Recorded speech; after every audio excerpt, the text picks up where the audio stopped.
Merci Madame la Présidente. Monsieur le ministre des Affaires étrangères, à Gabès, en Tunisie, la population étouffe et la France est complice. Depuis septembre, l'hôpital de Gabès voit exploser le nombre de patients pris en charge pour intoxication au gaz.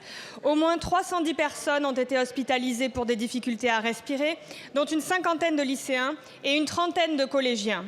Ces intoxications sont causées par le groupe chimique tunisien spécialisé dans la transformation du phosphate qui rejette des gaz toxiques dans l'atmosphère et entre 10 et 15 000 tonnes de déchets chaque jour dans la mer.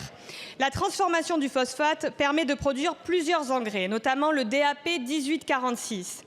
Or, où sont exportés ces engrais aux conditions de production désastreuses? En France, par un groupe industriel français en particulier, le groupe Roulier, qui a sa filiale Phosphea implantée sur le site de Gabès. Or, les autorités françaises n'ignorent pas le coût environnemental et sanitaire de ces importations depuis Gabès. En juillet 2017, l'ambassadeur de France en Tunisie a annoncé un soutien au projet de dépollution du golfe de Gabès. Notons au passage que l'ancien ministre des Pesticides, Marc Fesneau, a accueilli dans son cabinet l'ancien directeur général de la stratégie de Roulier. Depuis 10 ans, la France a laissé la situation empirer. Des centaines de milliers de personnes ont manifesté à Gabès suite à la grève générale décrétée par l'Union générale tunisienne du travail. Ces manifestants pacifiques ont été violemment réprimés, comme chaque mouvement de protestation citoyen, politique, syndical l'est en Tunisie.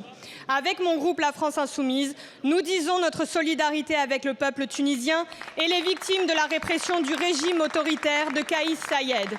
Monsieur le ministre, pourquoi la France ferme-t-elle les yeux sur l'implication du groupe Roulier à Gabès? Allez-vous agir pour que la France cesse d'être complice de l'intoxication des sols, des eaux et des habitants en Tunisie?